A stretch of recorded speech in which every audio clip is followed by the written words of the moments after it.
Welcome, everybody.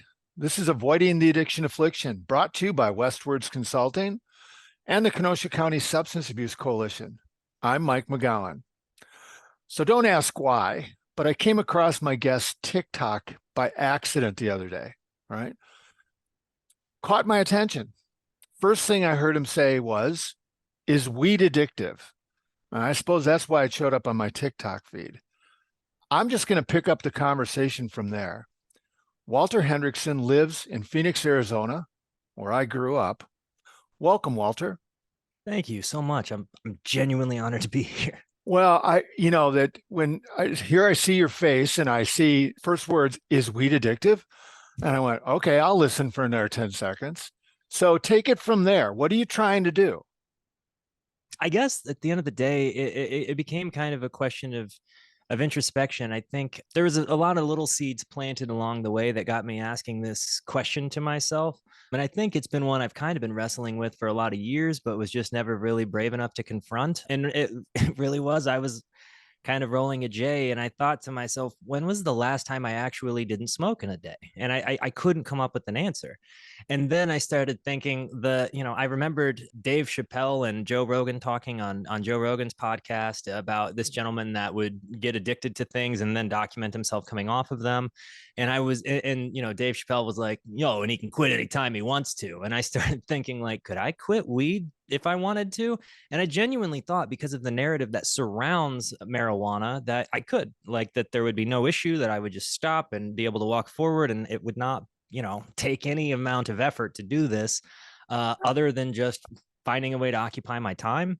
And I was like, I'm pretty good at being productive. Maybe, but I didn't think so much of the time I would end up spending in the days to follow would be pacing and scouring thoughts. Well, all right, let's go backwards. How long, you guesstimated, right? How long has it been? You smoked daily for how long? So I smoked daily for 9 years. I really smoked my lungs like a ham. There was a long period of time where I was smoking about two packs of cigarettes a day. I was perpetually smoking throughout the day. I've never had a job that I was not able to. I mean, I've only had two jobs in the last 9 years. I've always been a loyal employee. I work diligently and I'm good at what it is I do. I'm in the finance industry, but I know. But I guess over the last 9 years, I would smoke cigarettes. I was drinking very heavily for a long period of time, really up until about 2, 3 years ago. And then I was smoking, and with smoking, that evolved throughout the course of time as well. I think, as with anything, more and more and more, you kind of have to up the ante if you want to have a similar kind of feeling. And I think eventually your baseline kind of moves up. So it went from just bring in some pre-rolled joints. I woke up and I'd roll in the morning to work, and then finding time to just walk off. And then it would be, I would get the wax pens, the dab pens, whatever people want to call them, the little oil vaporizers. And I would walk around with those and the joints. And then that would turn into, just dabs when I got home. So I was literally vaporizing things with a torch and a glass, and then I would start eating it as well. I mean, and it really upped itself. So by the end of it, I mean, it was pretty well. There was not a moment throughout I mean, my only sobriety, I think, in that time period was the minutes it took me to get started in the morning. Yeah. How much were you spending? Um, I calculated quite a bit of money. It's kind of embarrassing to say, but the most recent calculation I did was about $630 in a month, which translated, I'd say, about $20 a day. Yeah. Wow. And so along the way, though, you quit nicotine. And Yeah. still. So admittedly, in the last couple of days, I mean, I have, like, not cold turkeyed anymore. Like, I have hit nicotine pens, but it's not something I feel is like a habit. It's been, I think, in a stress. It's not the same though, and it's been the little vaporizer. So I wouldn't say mega habits, but it has been something in dealing with. We've been watching my grandmother pass away from dementia. Yeah, And I'm sorry about that. Thank you. But a lot of my cousins do that, and in the absence of me smoking weed and doing that, I've definitely hit some nicotine. I don't want to lie, but at the same time, it's something I definitely recognize. I'm not wanting to trade one thing for another. Right. If I've I think if I've kind of noticed anything about myself, the question, is weed addictive? It was very much rhetorical, but it was when I asked myself, it was really just to make me think, like, is it addictive to me? Is this Mm, something I am doing? And I was actually going through my notes. I'd written a song about 5 years ago where I wrote the word self medicate to relate to the people around me, fall out of grace on my face. What am I doing here? mm. And I guess I kind of started maybe in the last 2 days thinking that maybe my addiction was self medication in general. And when I recognize how truly interwoven my marijuana consumption was with, self medication, that's Well, really, I think, when it all started. that's interesting. Now we're just for the listeners because we didn't say this yet. We're what, day 6? This is I am. So it was the end of day 5 at 11:59 last night. So this is the beginning of day 6. At the end of the day, I will have finished 6 days. And what have you so far experienced? Your TikToks are fascinating. They're short, right? They're short because it's TikTok, but there's a real window into what withdrawal is like. I guess I want to start by saying when I started this, I at no point thought I was going to feel any sort of withdrawal symptoms. I did not think that this was going to be something that I dealt with. And I think a lot of people think it's fake because they don't think it would happen to them. One of the things I've seen repetitively throughout comments is, I've been smoking every day for 30 years and I'm not addicted. And I'm Right. sitting here thinking to myself, like, what the H word? Like, how do you think that? Like, when did you try to stop? Oh, I've never tried to stop. Oh, okay. So you're not addicted. Fine. When I look at myself and I ask that, if I'm being honest with myself, I don't. I mean, there's an addiction somewhere in there. Whether it's THC or marijuana, whether it's a chemical dependency, is irrelevant to me because I recognize that there's a true addiction. There's something I haven't confronted, and I think that that's really where the bulk of the use came from. And so, yeah, I mean, while they're short windows, the documenting process has been kind of like a video journal to me. A lot of people have given me their own suggestions on how to move past Yeah. things, Yeah.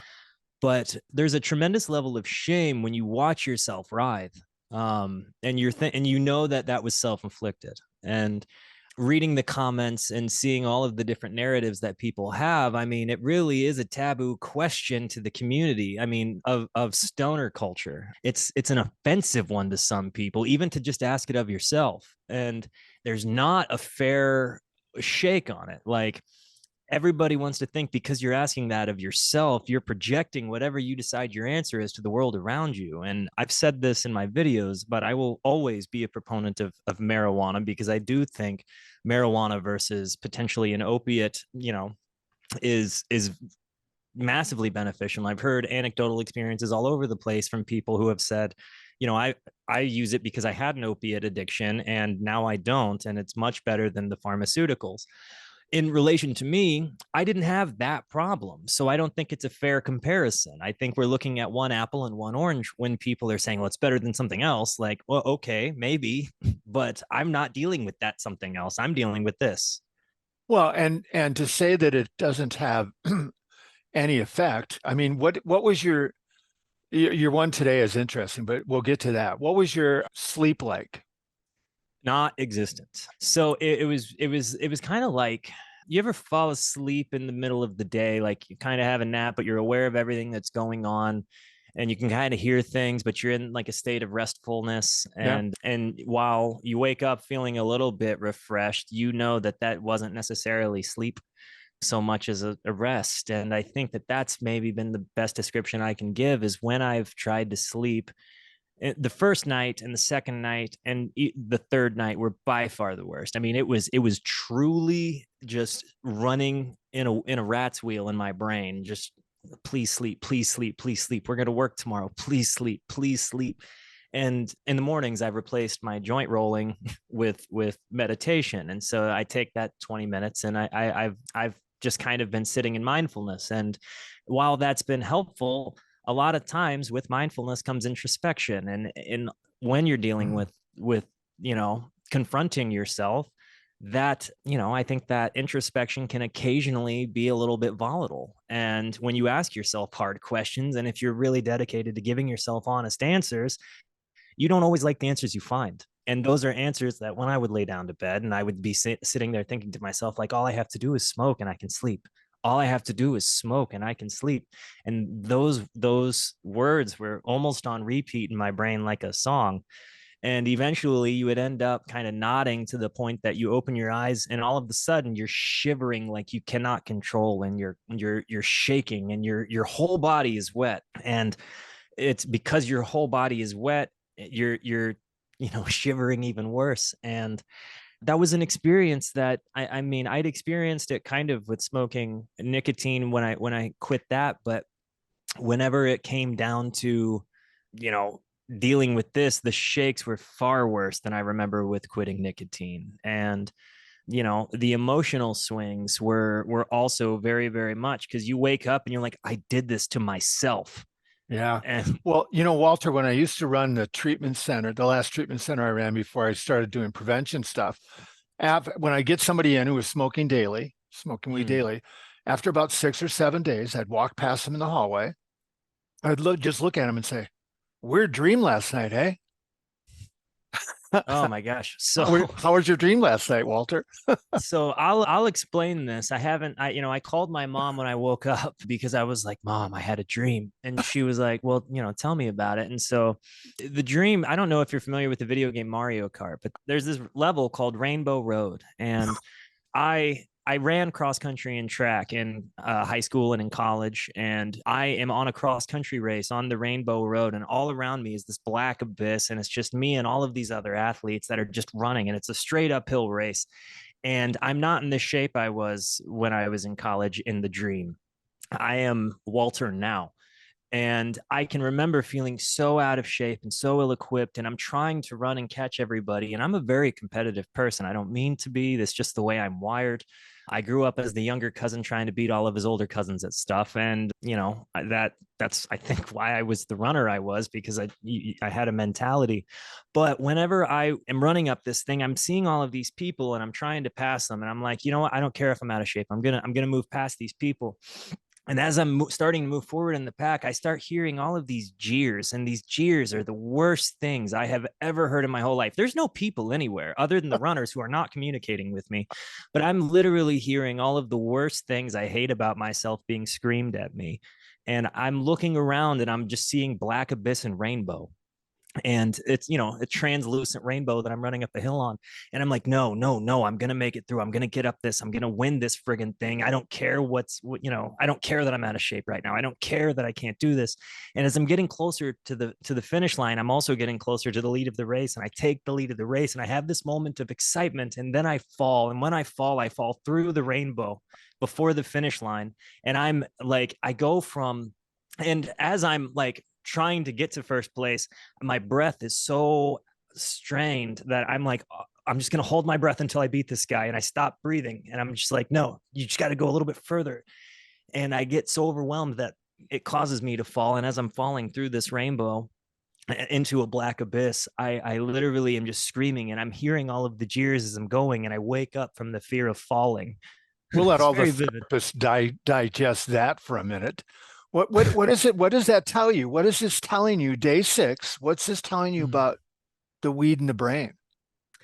I think it's, I don't know. In a way, I think it says a lot more about me. When I talked to my mom, I told my parents years later that I actually really, really, really hated running, because what I found out as I got older in retrospect was it really became a representation of don't fail. Mm, And I think for me, if I lost a race, I felt like I'd failed. And it didn't even matter if I'd gotten my best time at a particular event in that race. If I didn't win it, I failed. So I was never proud of doing my best. I was only proud if I won and felt like I didn't fail. And so I hadn't necessarily considered that until my mom said it. But when I was mm. talking to her, I was like, I don't know. It was so vivid. Like that's the other thing. I'm not a. I don't. I've never really had vivid dreams before. And colorful. But yeah, no. And again, rainbow to black. I mean, it was Yep. truly a Mhm. spectrum And when I started thinking about it, like I think there is a bit of me that's dedicated and, determined, and there is a bit of me that there's strength there that I maybe don't recognize is there, but there's also an incredible fear to fail. Mhm. And I think with this, because of how easy it is to fall into it, I live in a place where it's legal. Everybody I know knows that I have been the smoker I've been, and almost to an embarrassing point where, people would make jokes about the amount I would smoke, and those are my smoker friends. And so I don't know. I think that maybe there was an element of that dream kind of presenting that, like, I'm afraid to not finish the race, but Mhm. I'm also afraid of what happens if I win. Meaning, I it's it's confusing, I guess, but when you spend so much of your life identifying this way, like as a stoner, there's a culture that comes with it. There's a camaraderie that comes with it. There's a set of unwritten rules that comes with it. There's questions that you aren't supposed to ask. There's, all of these different unwritten, kind of rules of the club. And it's a club that I've proudly identified with for a long time. I used to talk to my parents about, and my mom never smoked. My dad was one of my smoking buddies. And I can remember talking to my parents saying, like, I just think it's really cool that marijuana has this community surrounding it, that you can kind of go anywhere as a stoner, and if you see a guy with a pen, you're like, hey, this guy knows what it's about, and you immediately have a friend. And it would be based on nothing other than the fact that you both like to get lit.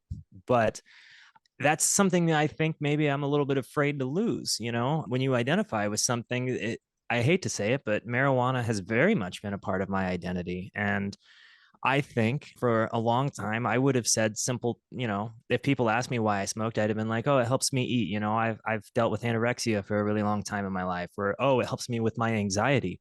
But I was still anxious. I mean, when I'm really thinking about it, like I still felt anxiety during smoking. So a lot of the questions I was asking had answers that kind of felt empty, like, oh, well, that's convenient, right?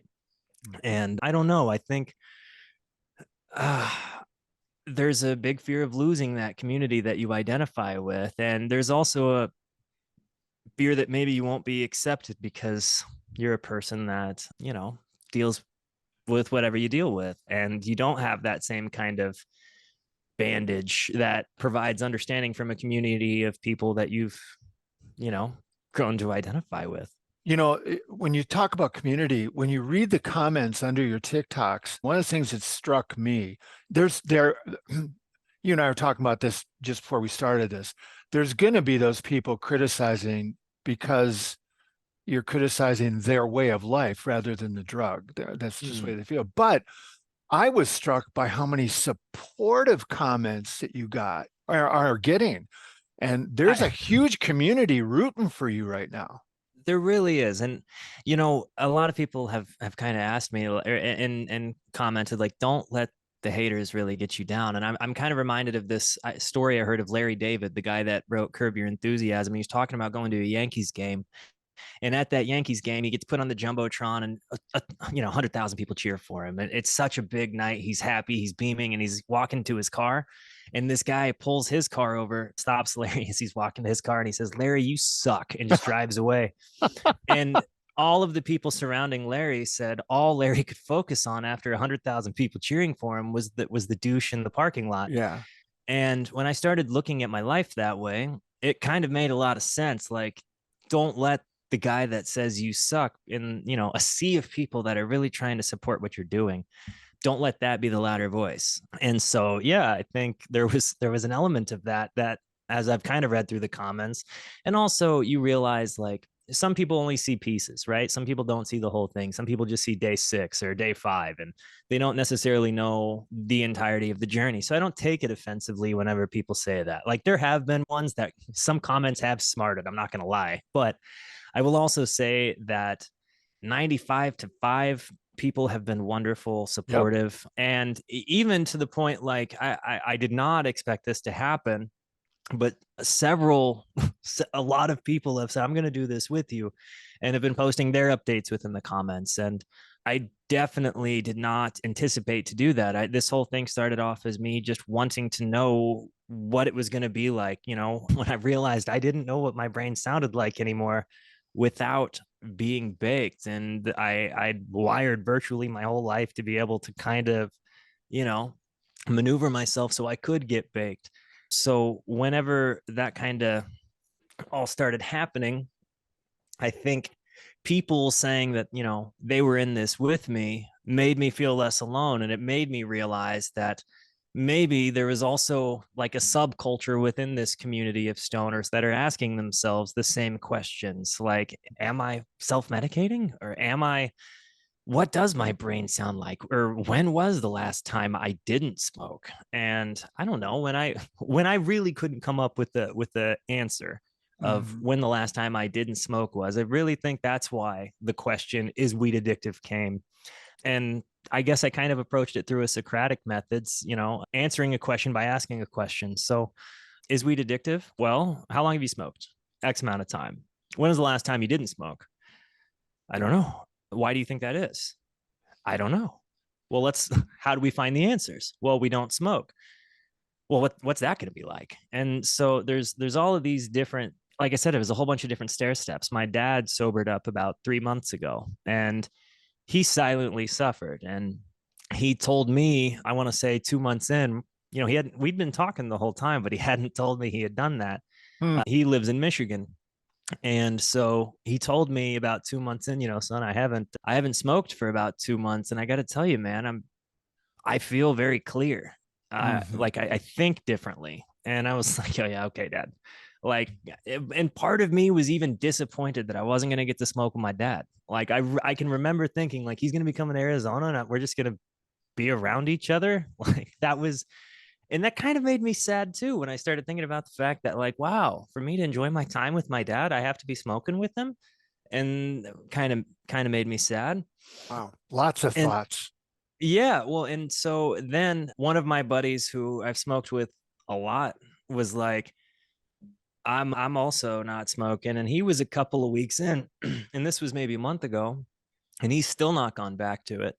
And he was like, I gotta be honest, Walt, you smoke a lot, bud, and that's coming from a guy you smoked a lot with. Do you think maybe it's something else? I'm just like, no, dude, it's just who I am. It's just a part of Mhm. me. It's what I do. And I guess when I started thinking about it, maybe those, and my cousin that I live with, Simon, he's definitely been one of the biggest supporters in this whole thing. I mean, I there's been a lot of moments where he would get home from work. He gets home from work late. We work pretty opposite shifts. I'm an 8 to 5 guy, and he's a 2 to 11 guy. And there had been a couple times where he would come home, and I'm just shivering and shaking and crying by myself, thinking he was gonna go play pool or something, because he's a really really great billiard player.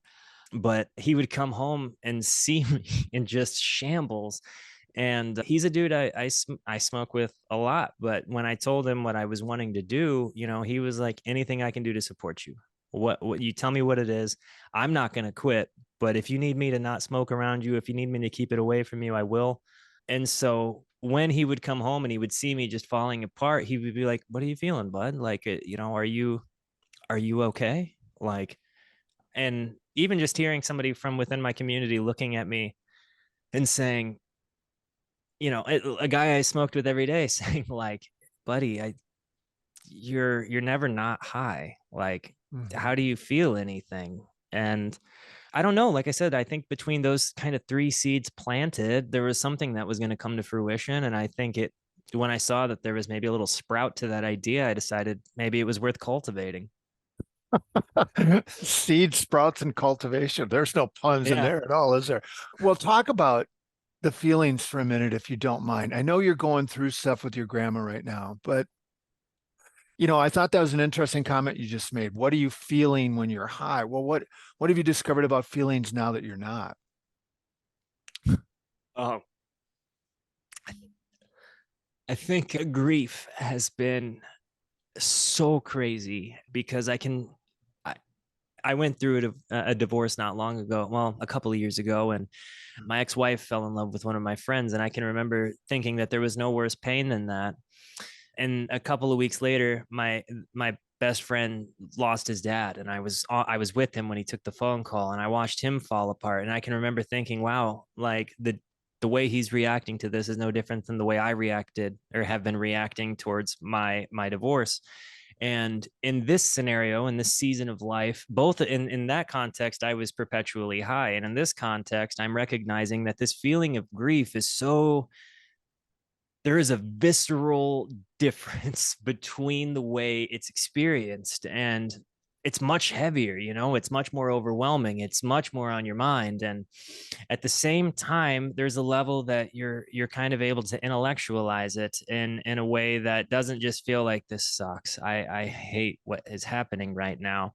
And it becomes more of a, I think the internal dialogue sounds different. I'm a person that has a perpetual monologue going on in my head. And that changed a whole lot from when I was going through grief before. I was only thinking about the fact that it hurt and one day it would feel better, but I was not necessarily noticing that people supported me, people loved me, people were there, people were understanding. I just knew that like it hurt real bad. And now I'm seeing that grief kind of comes with a spectrum. I'm surrounded by people that love me. And yeah, it's a terrible circumstance, right? But the feeling of grief is kind of counterbalanced by the feeling of being loved, and that has been a distinctly different thing. And while it's so much harder to deal with grief in the middle of sobriety, it is also so much easier to feel the experience of being loved. And I think that in one side of this coin, it's a burden. On the other side, it's a blessing. And when you look at that, I would take the harder feelings that come with grief if I got to feel loved. I mean, when I look at it, to me right now in this position of my life, it's a worthy exchange. I've always struggled, I think, with feeling loved and accepted. And I came from a loving family, but you have to learn how to accept that. And I think in a lot of ways, my use of marijuana was numbing my lack of acceptance for myself. I think I found a community in people that also were similarly kind of misfit people, that and not everybody, right? Like not everybody that does this is self-medicating. I think I will always be a proponent of marijuana because of the medicinal benefits. But at the same time, what happens when you recognize that you have been self-medicating the whole time, and if you don't address that, you can continue to live and have a good functioning life, and it can help you with your insomnia and sleeping and your eating and your anxieties, sure. But what happens when you recognize that there's something maybe more to that? And I found that as I've dug into that, there was a whole well of grief, and there was a whole Yeah. well of just bad feelings. But there was also a wealth of love surrounding me that went equally ignored to the numbness of grief. And Yeah. I think that again, that exchange is a worthy one to me. I would feel all of these feelings to feel the love that I've been shown. Well, And when you trade the numbness, which mutes everything, you're trading it for the extremes, right? yeah, there's no doubt about it. So, And there's a lot of different. I think there's a lot of places on the spectrum. There is, everybody's a snowflake, and I think everybody's experience is their own. And you know, eh, you can't force somebody to your own version of introspection and truth, right? Like it's not universal. There's not a one size fits all answer to this thing.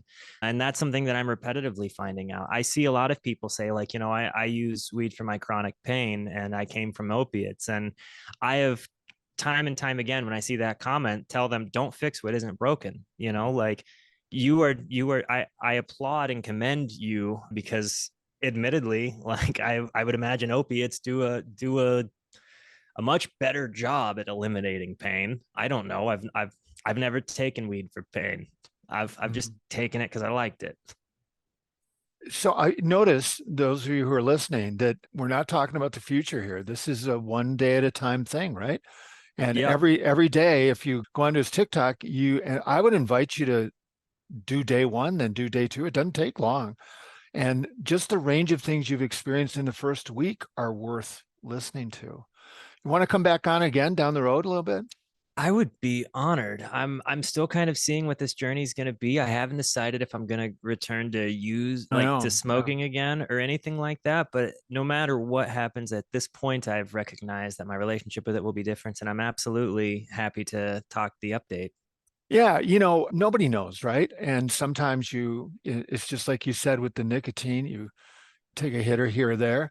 There are always circumstances that are difficult. Your one last night where you said, man, this is hard to cope with without it. But you are.